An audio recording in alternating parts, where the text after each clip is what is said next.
Welcome back बाजीगर्स।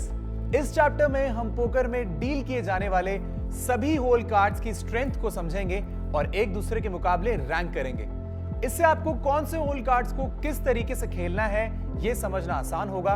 पर ध्यान रहे, स्ट्रॉन्ग होल कार्ड्स का यह मतलब नहीं है कि आप हमेशा जीतेंगे। इसे एक एग्जाम्पल के साथ समझते हैं। पबजी में सारी गन्स बराबर नहीं होती।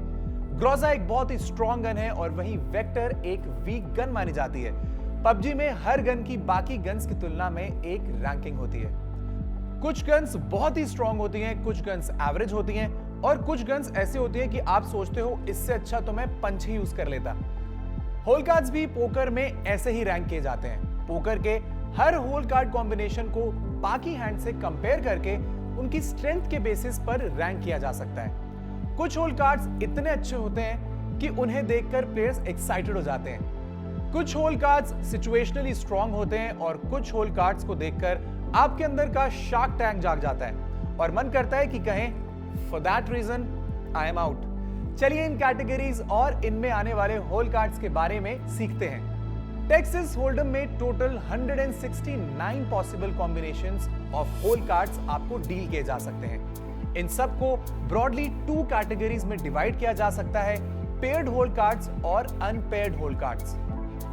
Paired hole cards same value के 2 कार्ड्स को कहा जाता है, यानी कि 2 से लेकर एसेस तक के सारे पेयर्स पेयर्ड होल कार्ड्स होते हैं। पेयर्ड होल कार्ड्स को हम 3 कैटेगरीज में डिवाइड कर सकते हैं। सी कैटेगरी 2-2 और 3-3 जैसे पेयर्ड होल कार्ड्स सी कैटेगरी में आते हैं। ये हैंड्स लेट पोजीशन से खेले जा सकते हैं। बी कैटेगरी 4-4, 5-5 और 6-6 जैसे पेयर्ड होल कार्ड्स हमारी बी कैटेगरी में आते हैं। इन हैंड्स को आप मिडिल और लेट पोजीशन से खेल सकते हैं। A category 7-7, 8-8, 9-9, 10-10, Jack-Jack, queen-queen, king-king और एस-एस जैसे हैंड्स ए कैटेगरी में आते हैं। ये अच्छे पेयर्स हैं जो प्री फ्लॉप और पोस्ट फ्लॉप बढ़िया परफॉर्म करते हैं। इन हैंड्स को हम सभी पोजीशन से खेल सकते हैं।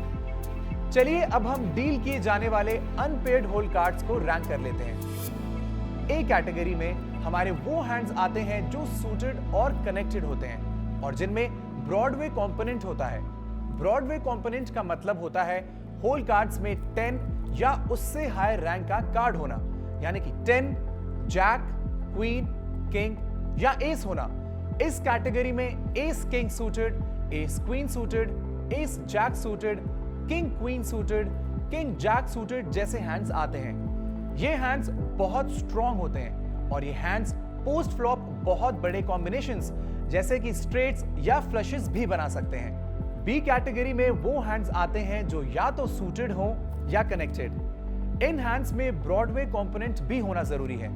ये हैंड्स भी स्ट्रॉन्ग होते हैं और पोस्ट फ्लॉप अच्छा परफॉर्म करते हैं। इस कैटेगरी में ace king off, queen jack off, king queen off, ace 10 suited, king 10 suited, queen 10 suited etcetera जैसे हैंड्स आते हैं। सी कैटेगरी में आने वाले हैंड्स को हमें सिचुएशनली ही खेलना चाहिए। आप इन हैंड्स को बटन जैसे लेट पोजीशन से खेल सकते हैं। Queen 9 suited, king 8 suited, ace 5 suited, ace 6 suited, ace 7 suited, jack 10 suited, 10 9 suited, 8 7 suited, 6 5 suited and 4 3 suited जैसे सूटेड हैंड्स इस कैटेगरी में आते हैं। जब आप छोटे सूटेड और कनेक्टेड कार्ड्स खेलें तो इस बात का ध्यान जरूर रखें कि आप बोर्ड से कितना कनेक्ट हुए हैं। डी कैटेगरी में वो हैंड्स आते हैं जिन्हें हमें खेलना ही नहीं चाहिए। इस कैटेगरी में off suit hands with big gaps होते हैं। एग्जाम्पल देकर समझते हैं। King 4 off, ace 7 off, jack 5 off, 9 4 off, 10 2 off जैसे हैंड्स नॉर्मली ज्यादातर बोर्ड्स पर अच्छा परफॉर्म नहीं करते। फॉर एग्जाम्पल एस 7 ऑफ की बात करते हैं। इस हैंड को बस इसलिए ना खेलें क्योंकि इसमें एक एस है।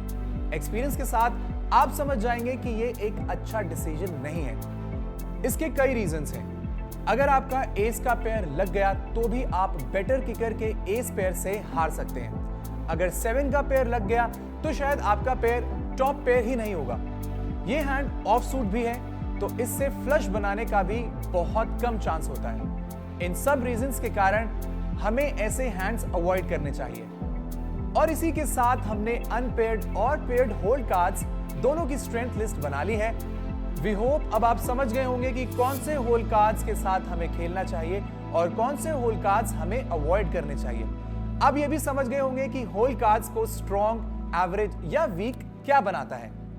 कांग्रेचुलेशंस, अब आप पोकर के हैंड सिलेक्शन बेसिक्स को समझ चुके हैं। We hope you learn something new today. इन कॉन्सेप्ट्स को अपने गेम में अप्लाई जरूर करें, इससे आपका प्ले काफी इंप्रूव हो जाएगा। Thanks for watching and good luck at the tables.